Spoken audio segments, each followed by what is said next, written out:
Ni los feligreses más mayores lo recordaban hasta que, como un Indiana Jones moderno, el vicario de la parroquia de San Cosme descubrió una entrada secreta en el retablo mayor de la iglesia que daba acceso al mecanismo de este manifestador que, ahora restaurado y mecanizado, volverá a mostrar el custodio en la víspera del Corpus, después de más de 60 años sin usarse. Nos parecía extraño que esta estructura fuese solo una cosa decorativa del retablo. Había algunos elementos que eran demasiado grandes, que llamaban bastante la atención.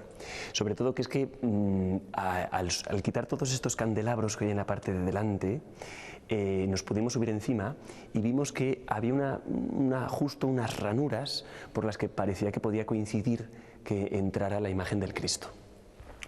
Pero sobre todo hay otro detalle más importante, y es que en la corona de espinas hay una zona rozada. Y si roza es que hace fricción con algo, si está despintado es porque hace fricción con algo, con lo cual eso nos indicaba que algo tenía que moverse. Lo que pasa es que por ahí arriba no encontrábamos modo de accionar el movimiento, el mecanismo. Y entonces un día, pues con los jóvenes de la parroquia, estábamos, después de haber tenido la cena que cenamos los miércoles juntos y tal, pues estábamos en la sacristía y se nos ocurrió que quizá alguno de los paneles del retablo se pudiera abrir para que, una vez abierto, encontrásemos el hueco para acceder a la parte de atrás del retablo. Y efectivamente, el panel de San Ambrosio, empujando, abrió una compuerta y empezamos a entrar por allá. Bueno, los chicos cuando vieron esto estaban emocionados, ¿no? Porque decíamos que parecíamos Indiana Jones allí encontrando tesoros secretos. Total, que ya una vez detrás del retablo encontramos una trampilla muy estrecha, de hecho el que estaba un poquito más rellenito no podía entrar, y encontramos una trampilla más estrecha que nos hizo bajar a dos estancias que estaban en la parte baja del altar y del retablo. La primera tenía un conjunto de engranajes y la segunda una manivela que, accionándola, ponía en acción el mecanismo que abría el manifestador. Al principio lo hicimos muy despacito, muy poquito, abrimos una rendijita pequeñita, porque pensábamos que a lo mejor se nos venía abajo toda la estructura, pero al ver que parecía que estaba bien engrasado y que no estaba demasiado duro, pues seguimos dándole. Esto eran las 12 de la noche, estábamos aquí a un poco horas tempestivas. Total, que conseguimos descubrir y bajarlo hasta abajo. Entonces llamamos rápidamente a don Masi, que es el párroco, bajó a verlo y se quedó, la verdad es que muy sorprendido, viendo que habíamos conseguido abrir una parte del retablo que no conocían. En 1944 se inauguraba la reforma del retablo de San Cosme, que incluía este manifestador diseñado por el artista burgalés Eulogio Valladolid. Costó 10.000 pesetas. Los expositores eran piezas claves en todas las parroquias, en todas había expositores, es decir, un lugar donde se colocaba el Santísimo en la custodia para tener ratos de adoración, de oración. Pero el que se había construido aquí a partir de 1828, el que se había inaugurado aquí, contrastaba muchísimo con el retablo, porque era de estilo neoclásico. Toda la gente de la parroquia estaba muy a disgusto tanto con el altar como con el sagrario como con el expositor. Y entonces, cuando llega don Ángel, pues especialmente dos grupos de la parroquia le piden que a ver si se podría hacer una reforma de esta parte del retablo, que no coincidía con el resto. De hecho, don Ángel, en unas declaraciones al periódico, dice que era una especie de esperpento lo que había allí preparado. Y entonces, en 1944 se inaugura, sustituyendo el anterior. Se lo pide a un amigo suyo, que es Eulogio Valladolid. Total, que se ponen a ello, pero el párroco don Ángel se da cuenta de que, hombre, que va a ser un gasto un poquito importante y estamos en años de carestía, con lo cual se ve obligado a ir a preguntar al obispo, al arzobispo, si le da permiso para hacerlo. Y el arzobispo le dice que bueno, que lo puede hacer siempre y cuando no desatienda la atención de los más necesitados. Don Ángel entonces se lanza al proyecto, pero efectivamente al final, como son amigos, le pospone el pago hasta 1949, que tiene que pagar 10.000 pesetas, que es lo que costó la obra.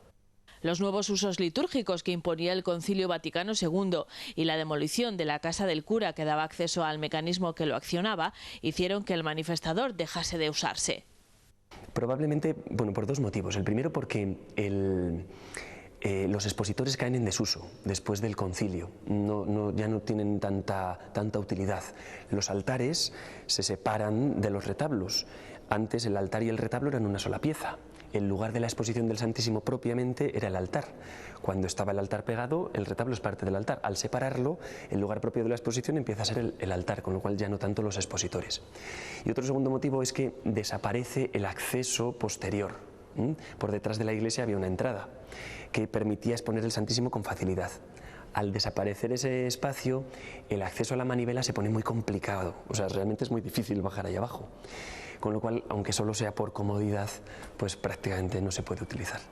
Este manifestador que alberga el retablo de la iglesia de San Cosme y San Damián es una pieza muy singular. Pocos templos cuentan con uno de estas características. Como este ninguno, no. De hecho, yo pienso que es una pieza bastante original.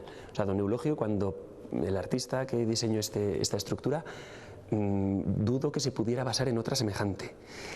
Hay manifestadores, como por ejemplo el que está en Medina de Pomar, que son una especie de elevadores en el que la sagrada forma se eleva sobre un palo que se abre una especie de rayos de sol a su alrededor.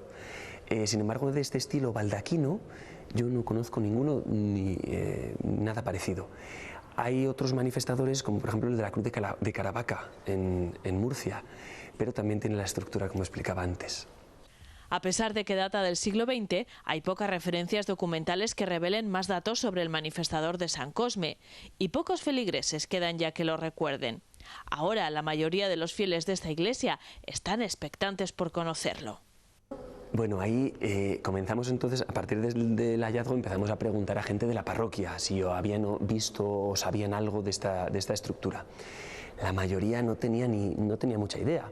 Algunos hablaban de que sí, que les suena que cuando eran pequeños y venían del colegio de maristas, que estaba justo en la esquina de enfrente, pues que pasaban por aquí y que sí que les suena que había algo que se accionaba y que se abría. Pero muy poquitas referencias. Encontramos una foto muy antigua en la que estaba puesta el niño Jesús, puesto dentro del manifestador. Y a partir de aquí llamamos a Sergio, que es pues de la empresa Luxan, que nos asesoró de cómo podríamos poner en marcha el mecanismo de un modo mecánico a través de un mando a distancia, que ya veréis que es prácticamente como la puerta de un garaje. Y bueno, él se lo tomó como un reto y empezó a hacer los preparativos muy rápidamente para que pudiera estar inaugurado la víspera del Corpus. Colocó luz en el interior de la cúpula, luz en el frente, que es el foco que está iluminando ahora al Cristo, y un motor mecánico que funciona con un mando a distancia. El nuevo sistema que automatiza el manifestador se usará en 3 ocasiones cada año: en el Corpus, la fiesta de la parroquia el 26 de septiembre y en la Pascua de Navidad.